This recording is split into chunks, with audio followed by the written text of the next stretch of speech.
할렐루야. 반갑습니다. 오늘은 지난 시간에 이어서 신약 성경 마태복음 19장 시작하도록 하겠습니다. 1장부터 18장에 이르기까지 함께 해주신 우리 회원 여러분들께 보배롭고 거룩하고 복되신 존귀하신 우리 성도님들께 진심으로 감사를 드리면서 예수님 이름으로 축원합니다. 오늘 19장, 제가 오늘은 감기 기운이 있어서 좀 목소리가 변변치가 못합니다. 양해해 주시기 바랍니다. 마태복음 19장은 전체적으로 천국 시민의 결혼관과 재물관에 대해서 주께서 말씀을 하셨어요. 그래서 먼저 본문부터 같이 읽도록 하시겠는데, 5 부분으로 나누어져 있는 걸 먼저 말씀을 드리겠습니다. 1절부터 2절까지는 유대 지방으로 가신 예수, 그리고 3절로부터 12절까지는 이혼에 대한 바리새인들의 질문, 그리고 13절로부터 15절까지는 어린아이를 축복하신 예수, 그리고 16절로부터 22절까지는 부자 청년의 질문, 23절로부터 30절까지는 예수를 따르는 사람들이 받을 보상에 대해서 주께서 말씀을 하셨습니다. 먼저 1절로부터 2절의 본문을 같이 읽으시도록 하시겠습니다. 예수께서 이 말씀을 마치시고 갈릴리에서 떠나 요단강 건너 유대 지경에 이르시니 큰 무리가 졌거늘 예수께서 거기서 저희 병을 고치시더라. 아멘. 자, 1절, 요단강 건너 유대 지경, 요단 동편의 베레아 지역. 당시 유대인들은 갈릴리 지방에서 유대로 갈 때에 사마리아를 지나가지 않기 위해 요단강을 건너서 베레아 지방을 지나 유대로 들어갔습니다. 2절, 저희 병을 고치시더라. 인간의 영적 구원을 위해 세상에 오신 예수는 육적 구원, 즉 질병 치유에도 계속적인 관심을 나타내 보이셨습니다. 이 19장에는 갈릴리 지방의 사역을 마무리 지으신 예수님께서 유대 지방으로 가셔서 사역하시는 내용이 잘 나타나 있는데요. 오늘은 19-1편으로 이제 시작하도록 하겠습니다. 19-1편. 예수님의 유대 사역은 바리새인들과 서기관들의 끊임없는 도전과 음모에 직면하게 되었는 바, 이 19장에서도 바로 그러한 모습이 잘 나타나고 있어요. 즉 유대 지방을 중심으로 복음 전파 사역을 개시하자마자 예수님께서는 이혼과 결혼 문제에 대한 바리새인들의 음모에 찬 질문을 받으시게 되었어요. 그러나 예수님께서는 지혜로운 대답으로 이를 물리치셨지요. 1절로부터 12절. 계속해서 당시에 사람들이 지니고 있던 잘못된 개념들을 바로잡아 주시면서 특히 하나님 나라에 대해 중점적으로 교훈하셨어요. 13절로부터 30절. 그래서 19장에 나타난 예수님의 가르침과 교훈을 자칫 오해하면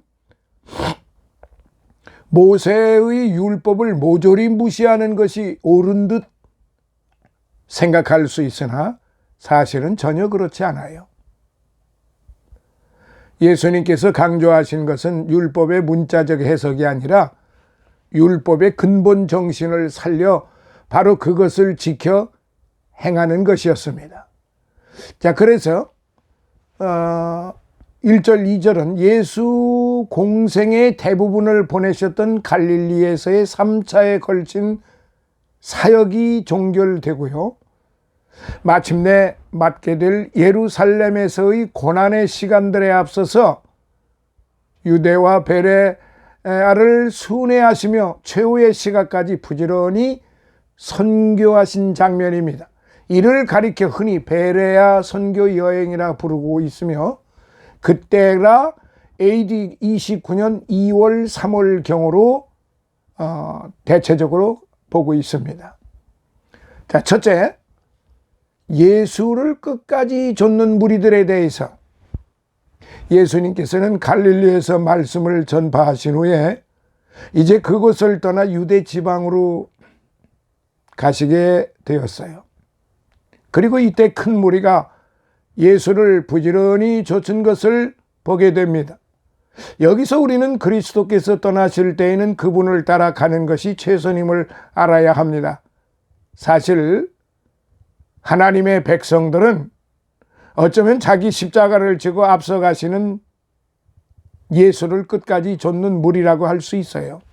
16장 24절을 참고했어요. 자, 두 번째, 예수를 좇는 무리들이 얻은 은혜가 있습니다. 어쨌든 주님을 따름으로 해서 무리들은 그분이 갈릴리에서 하셨던 것처럼 다른 곳에서도 구하는 자에게 도움을 주시기 원하셨고 또 능히 그렇게 하신다는 사실을 알게 되었습니다. 사실 주님은 그곳에서도 많은 사람들의 병을 고쳐주셨어요.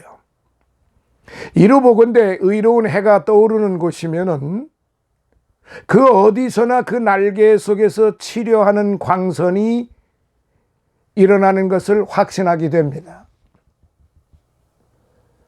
자, 그러면은 계속 이어서 3절로부터 12절에 있는 말씀을 같이 읽으시도록 하시겠습니다. 바리새인들이 예수께 나와 그를 시험하여 가로되 사람이 아무 연고를 물러나고 그 아내를 내어버리는 것이 옳으니까? 예수께서 대답하여 가라사대 사람을 지으신 이가 본래 저희를 남자와 여자로 만드시고 말씀하시기를 이러므로 사람이 그 부모를 떠나서 아내에게 합하여 그 둘이 한 몸이 될지니라 하신 것을 읽지 못하였느냐? 이러한즉 이제 둘이 아니요 한 몸이니 그러므로 하나님이 짝지어 주신 것을 사람이 나누지 못할지니라 하시니 여짜오되 그러하면 어찌하여 모세는 이혼 증서를 주어서 내어버리라 명하였나이까? 예수께서 가라사대 모세가 너희 마음의 완악함을 인하여 아내 내어버림을 허락하였거니와 본래는 그렇지 아니하니라.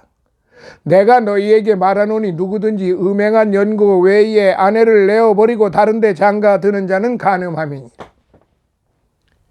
제자들이 가로되 만일 사람이 아내에게 이같이 할진대 장가들지 않는 것이 좋사옵나이다. 예수께서 가라사대 사람마다 이 말을 받지 못하고 오직 타고난 자라야 할지니라. 어미의 태로부터 된 고자도 있고 사람이 만든 고자도 있고 천국을 위하여 스스로 된 고자도 있도다. 이 말을 받을 만한 자는 받을지어다.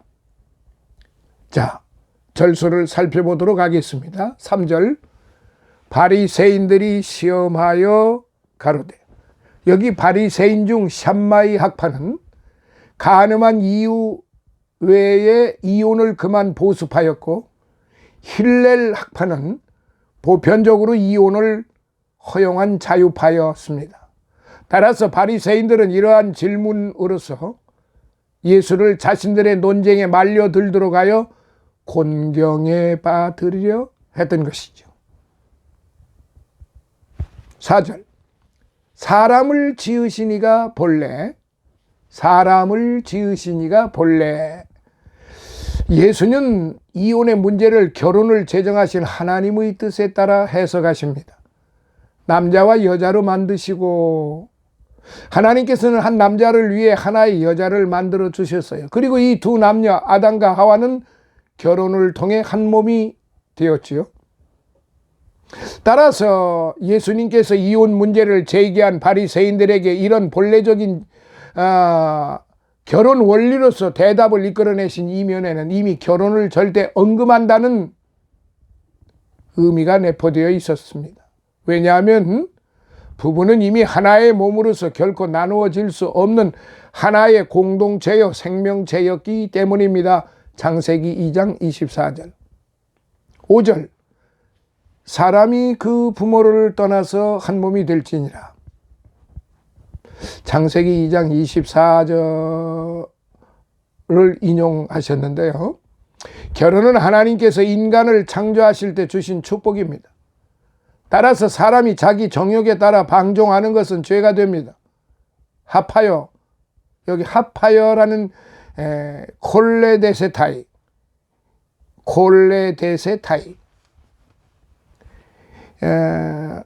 원형 콜라오는 악교로 굳게 결합시킨다는 뜻이 있습니다.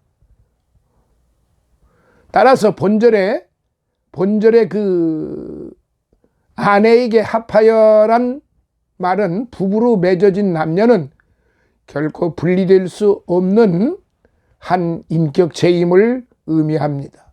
한 몸, 사르카미안. 한 몸을 사르카미안이라고 말하는데요. 여기서 몸을 가리키는 원어 사륵스라는 말은 사람의 육체를 일컫는 동시에 인간의 전 인격을 지칭합니다.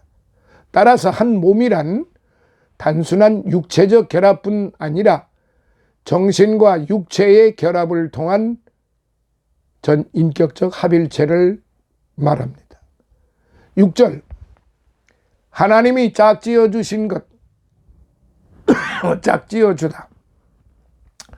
시우주 그눔이라는 말인데요.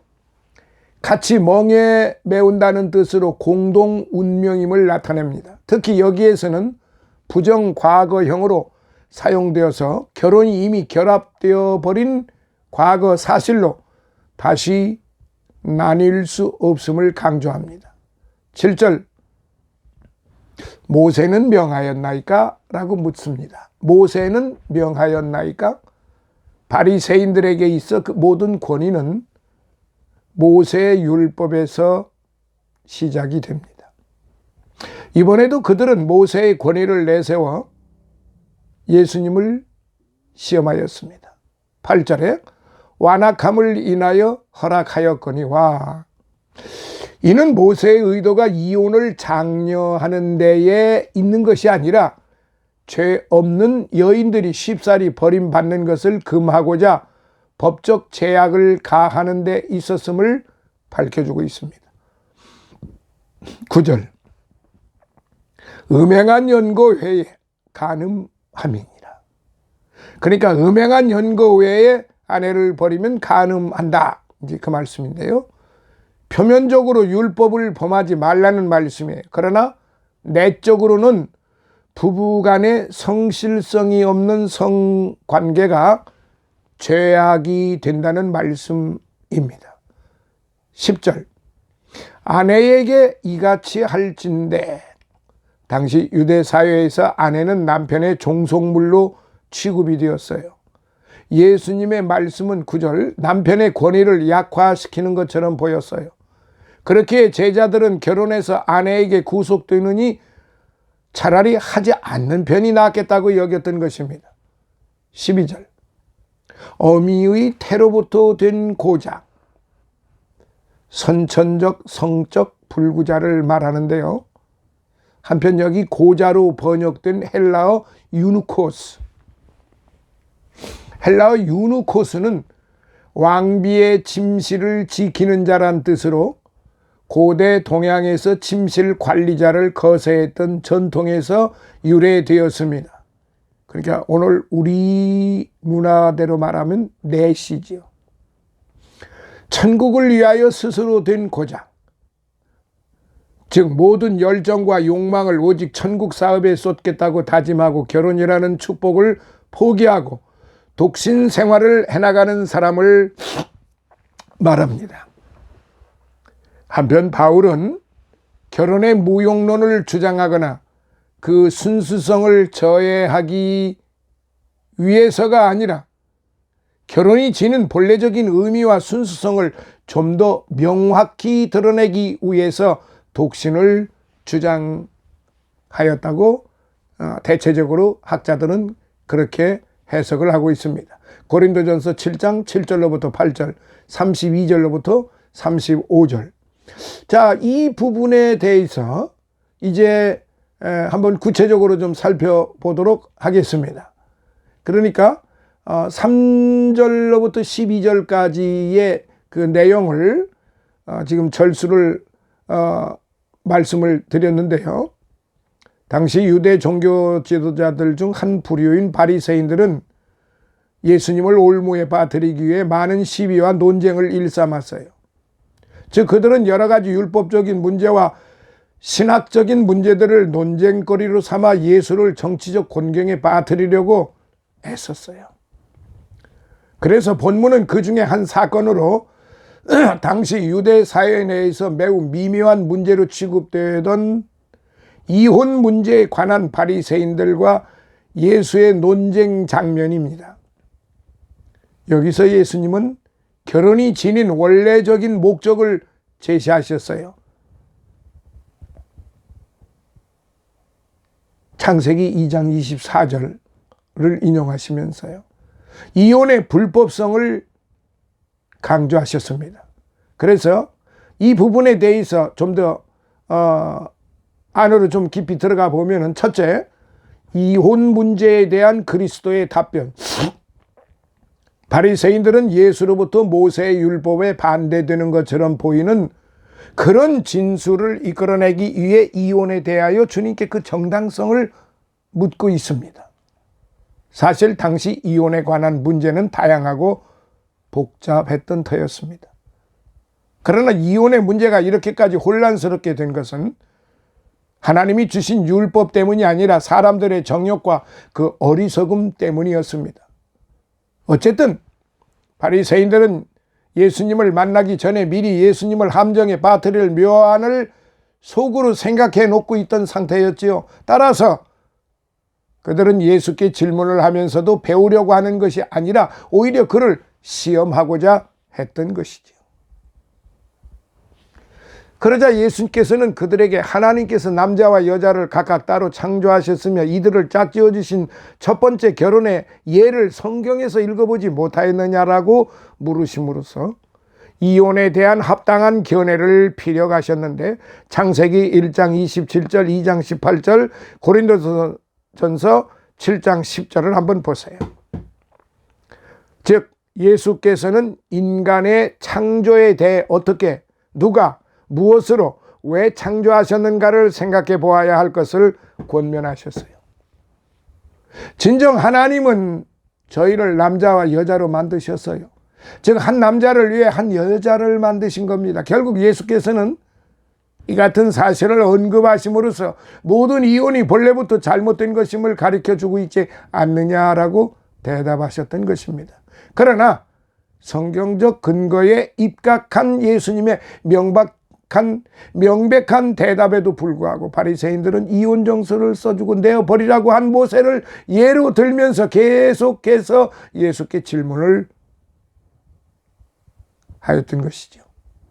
그리고 이에 대해 예수께서는 그렇게 이혼을 허락하는 율법은 단지 인간의 마음이 완화가기 때문에 어쩔 수 없이 허락된 것이지 본래는 그렇지 않다고 말씀을 하셨어요. 신명기 24장 1절을 참고하세요. 그리고는 분명하게 누구든지 음행 이외의 다른 연고로 아내와 이혼하는 것은 간음죄를 범하는 것이라고 또다시 말씀하셨어요. 따라서 이러한 말씀을 통하여 예수께서는 바리새인들이 가지고 있었던 율법에 대한 오해를 바로잡아 주셨으며 결혼 제도의 본래적인 의의를 깨닫게 하셨어요. 여기서 보듯이 인간의 오류를 바로잡는 가장 확실한 방법은 바로 온전한 진리인 하나님의 말씀을 통해 그 왜곡된 현실을 바로잡는 것임을 알 수가 있습니다. 시편 119편 105절, 디모데후서 3장 16절로부터 17절 한번 참고하세요. 자, 두 번째로 그리스도의 결혼관. 예수님의 결혼에 대한 가르침을 들은 제자들은 이렇듯 결혼 생활에 얽매이느니 차라리 독신으로 지내는 것이 좋지 않느냐고 예수님께 묻고 있어요. 10절. 그러자 예수께서는 결혼하지 않고 독신으로 지내는 일에 대해서도 긍정적으로 말씀하셨어요. 그러나 예수님이 이혼을 금지하기 위해서 독신을 장려하신 것은 결코 아니었습니다. 그분의 말씀은 오직 하나님께 은혜를 받아서 특별히 천국을 위하여, 즉 복음 전파를 위하여 독신 생활을 받아들일 만한 사람은 받아들일 수 있음을 뜻하는 것이에요.